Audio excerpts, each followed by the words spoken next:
হ্যাঁ, আমাকে তো গাড়ি কিনতেও বলেছিল। আমি বললাম, "থাক দরকার নেই। আমি ছোঁয়া আমাকে দিলে তুমি, রাত দিন তোমাকে ভাবি আমি।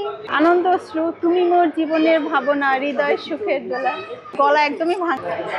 আরেকটা গান আমার খুব প্রিয়, সেটা হলো আ আ সালমান শাহ এবং মৌসুমীর কি কেন বোঝো না প্রেমেরও পাগলামি, এখন তো সময় ভালোবাসার, এ দুটি হৃদয় কাছে আসার। আসলে প্রেমের প্রস্তাব পেয়েছি, কিন্তু ওভাবে আসলে ভাবা হয়নি যে কাউকে বানাবো সালমান শাহ। দেখা যাক, সামনে তো অনেক সময় পড়ে আছে। দ্বিতীয়টা, এটা তো পরান সিনেমার কাহিনী। আপনি আমাকে পরান সিনেমার কাহিনীর ভিতর কেন ফেলে দিচ্ছেন? না না, এরকম আসলে কিছু না। আমি খুবই ভালো একজন মানুষ। আমি বলে দেই যে ভাইয়া আপনার সাথে আমার হচ্ছে না, আপনি অন্যভাবে দেখেন, বলে দেই। আমি মন ভাঙি না।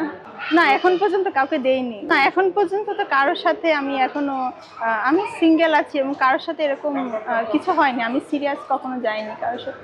তবে প্রেমের প্রস্তাব পেয়েছি, এতটুকুই। মিলে যায় তাহলে। হ্যাঁ, অপেক্ষায় আছে অনেকেই, দেখি।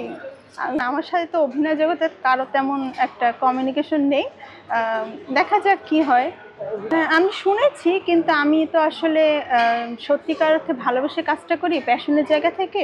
তো আসলে এই বিষয়টা নিয়ে আমার তেমন মাথা ব্যথা নেই। যদি বলে যে হ্যাঁ তোমাকে নায়িকা বানিয়ে দেবো, আমি এগুলোতে বিশ্বাস করি না। আপনাকে সিঁড়িতে হেঁটে আপনাকে ছাদে উঠতে হবে।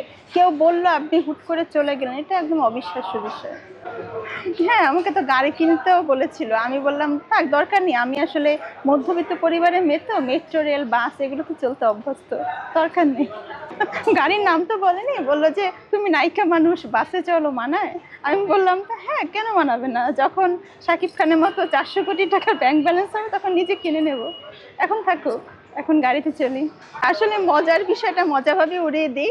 যখন কেউ বলে যে সুগার ড্যাডি পাবো কিনা বা পাচ্ছি কিনা, আসলে আপনি চাইলে তো অনেক কিছু সম্ভব, কিন্তু আমি এগুলোতে একদম পছন্দ করি না। আমি শিল্পীর জায়গা থেকে শিল্প চর্চাকে সামনে এগিয়ে নিতে চাই, বড় পর্দায় কাজ করতে চাই, ছোট পর্দায় কাজ করতে চাই। আমি চাইবো দর্শকরা আমাকে কাজের মাধ্যমেই চিনুক। কারো সুগার ড্যাডি সুগার মাম্মি এগুলোর প্রতি আমার কোনো আগ্রহী নেই। যেহেতু একজন বিজনেস ফ্যাকাল্টির, আমার সাবজেক্ট হচ্ছে এইচআরএম, পড়াশোনা করছি, মাস্টার্স ডিগ্রি শেষ, পিজিটি করছি এইচআরএম এর উপরে, পোস্ট গ্রাজুয়েশন ডিপ্লোমা।